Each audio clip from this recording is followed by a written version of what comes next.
terlebih dahulu ya. Baiklah teman-teman, untuk memulai pembelajaran kita, marilah kita berdoa menurut kepercayaan masing-masing. Berdoa mulai. Berdoa selesai. Baik ya. Kemarin kita sudah membahas materi tentang apa? Ada yang masih ingat? Novel, Bu. Novel? Puisi. Ya, betul sekali ya. Puisi. Berarti Dwi masih mengingat materi sebelumnya ya. Tepuk tangan dulu dong. Nah, kalau kita kemarin sudah membahas mengenai puisi ya, kita hari ini ada yang tahu akan belajar materi tentang apa? Belum ada yang tahu ya? Baik ya. Ibu akan memberikan sebuah. Baik, di sini Ibu ada 3 kertas yang berbeda warna ya. Siapa yang mau? Coba Marisa, Dwi, dan Jadi. Silakan kalian buka dulu. Yang ini apa? Ceritanya pendek, berjelas, dan singkat. Dwi, Tidak lebih dari 10.000 kata. Melisa. Terdapat konflik masalah. Nah itu apa? Ada yang tahu? Dongeng. Cerpen. Kurang tepat. Ada yang lain? Cerpen. Ya, benar sekali ya. Coba beri apresiasi dulu untuk Septiana. Ini akan membahas mengenai materi cerita.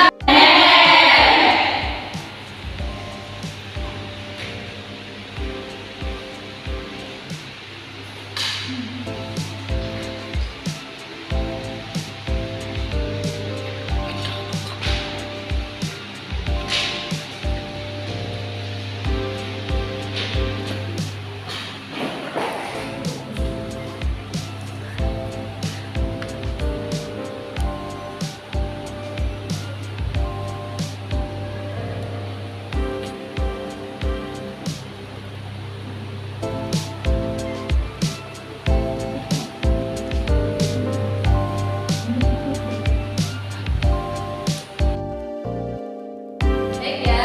Di sini Ibu sudah menyiapkan sebuah media untuk pembelajaran kita pada hari ini. Nah, ini media kita pada hari ini ya, berupa karton. Tolong Melisa bantu Ibu sebentar.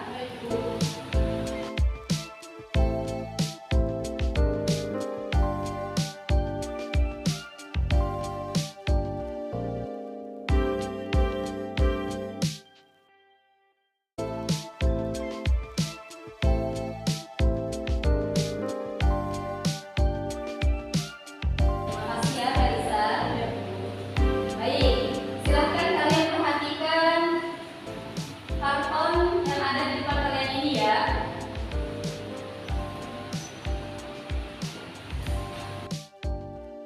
Sudah selesai?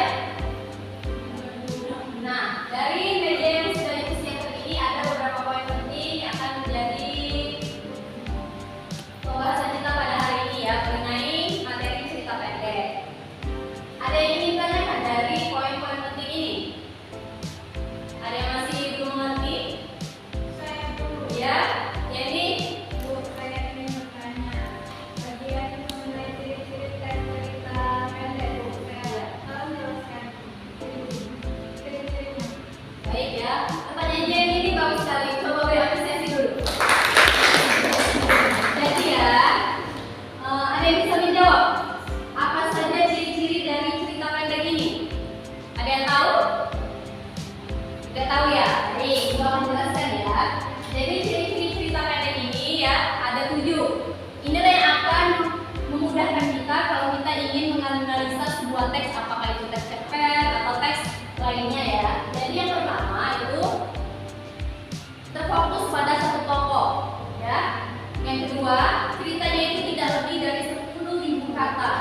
Kalau misalnya ceritanya ini lebih dari 10.000 kata, 20.000 kata ya, atau bahkan sebut saja satu buku lebih dari beribu atau beratus bab ya. Nah, itu sudah bukan lagi termasuk cerita pendek. Nah, itu tadi ciri yang kedua, tidak lebih dari 10.000 kata.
Sudah selesai? Sudah, Bu. Baik ya. Di sini Ibu sudah membagi beberapa potongan kertas ya. Jadi siapapun yang mendapatkannya nanti silahkan baca dan presentasikan di depan ya. Baik, Bu.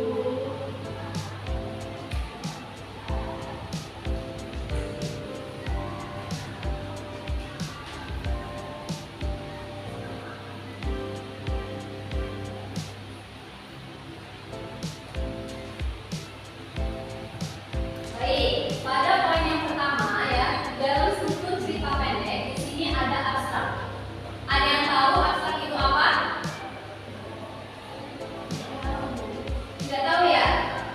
Jadi abstrak ini adalah pemaparan gambaran awal dari sebuah cerita ya. Jadi inilah yang akan menjadi pelengkap di dalam sebuah cerita tersebut.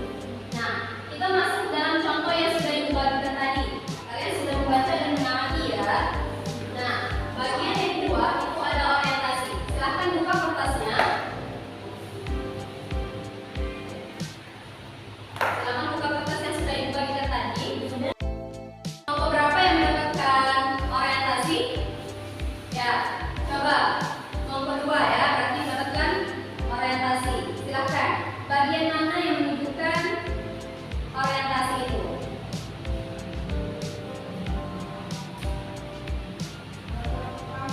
Ya, coba Septi bacakan. Bacakan dengan keras ya, agar temannya bisa mendengarkan.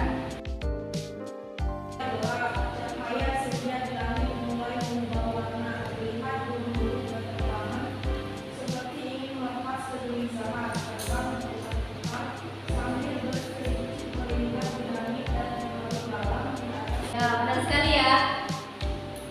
Apakah menurut kalian jawabannya sama atau lain? Sama ya. Baik, untuk jawaban yang pertama mengenai orientasi sudah dijawab oleh kelompok 2 ya. Untuk yang selanjutnya itu komunikasi ya. Jadi komunikasi yang pada ketiga ini ya, yaitu menjelaskan urutan kejadian ya, urutan kejadian atau urutan peristiwa ya, mana saja yang berhubungan dengan sebab akibat. Coba kelompok siapa yang mendapatkan komunikasi? Saya, Bu. Ya, Melisa, kelompok 1. Coba bacakan Bagian komunikasi itu pada paragraf keberapa Melisa? ketiga, Bu. Tiap hari, tiap sore, hari menjadi gelap. Entah kenapa sore yang menakutkan itu seolah hanya aku yang merasakan. Sedangkan warga desa, bahkan ayah dan bunda pun tak mengalami apa-apa. Udah, Bu. Ya, benar sekali ya. Coba beri apresiasi dulu untuk kedua teman kalian. Benar ya, apa yang dikatakan tadi. Jadi yang pertama sudah dijawab oleh kelompok 1 dan juga dijawab oleh kelompok 2 ya. Selanjutnya itu ada yang namanya evaluasi. Ya. Evaluasi ini ya terjadinya konflik masalah yang semakin memuncak. Ya. Coba siapa yang mendapatkan evaluasi yang sudah dibagikan? Ya. Tiara, coba bacakan Tiara. Evaluasi itu ada di paragraf Ya, coba bacakan. orang mencari tahu dari Pak masuk penanya Pak Ade itu bisa saja dengan jadinya semua orang berguna bola dan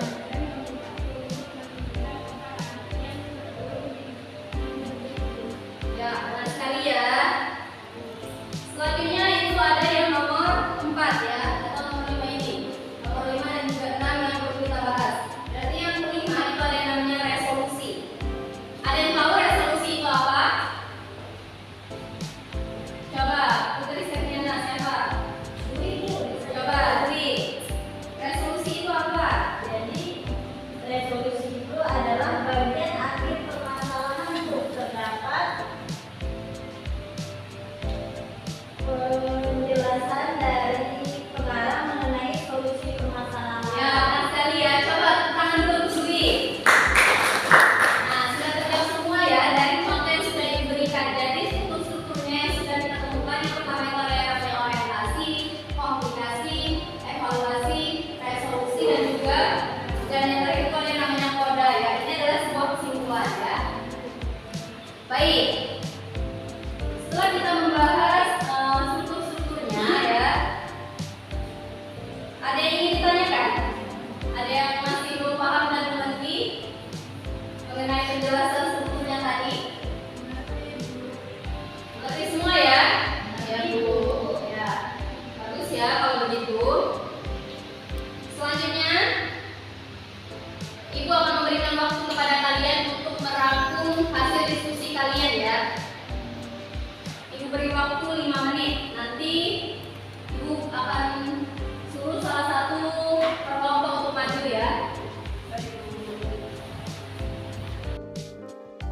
Baik, sudah selesai?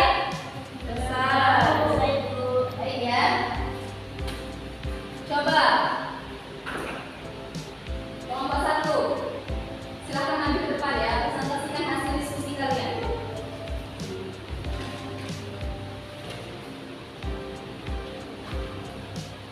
Baik, Bu. Coba bacakan agar temannya bisa mendengarkan ya. Pada bagian kesimpulannya, Bu. Iya. Baik, kesimpulannya yaitu pesan atau amanat yang bisa kita ambil dalam cerita ini adalah hati-hatilah dengan kebohongan, baik yang besar maupun kecil, serius maupun bercanda. Sebab jika seorang telah menceritakan sebuah kebohongan kecil, maka dia juga akan berani untuk menceritakan kebohongan yang lebih besar. Ya, Melisa. Apa yang disampaikan oleh teman kalian tadi? Apakah itu jawabannya yang benar? Sama dengan jawaban kalian? Ya. Berarti apa yang dijawab Melisa tadi mengenai kesimpulan atau kodenya ini sudah benar ya? Baik. Kita hari ini sudah membahas mengenai teks cerita pendek ya. Jadi kita tadi sudah membahas sebenarnya apa saja. Ibu juga sudah menjelaskan ciri-cirinya ya. Apa itu tadi ciri-cirinya seperti terdapat konflik masalah, terfokus pada satu tokoh, dan juga ceritanya ini tidak lebih dari 10.000 kata ya. Nah, untuk strukturnya tadi sudah kita bahas bersama-sama apa saja itu orientasinya apa, komunikasinya apa, evaluasinya apa ya. Mungkin ini adalah pembahasan kita untuk pada hari ini mengenai teks cerita pendek. Nah, untuk selanjutnya ya, Ibu, kita masih minggu depan membahas mengenai cerita pendek, tapi kita melanjutkan unsur-unsur cerita pendek ya. Ya, Bu. Untuk tugasnya silakan kalian per kelompok buat contoh teksnya, kemudian kalian silakan analisis mana saja unsur-unsur yang terdapat di dalam teks tersebut ya. Kita minggu depan akan melanjutkan materi ini dan presentasi ya. Ibu akan menilai hasil presentasi kalian.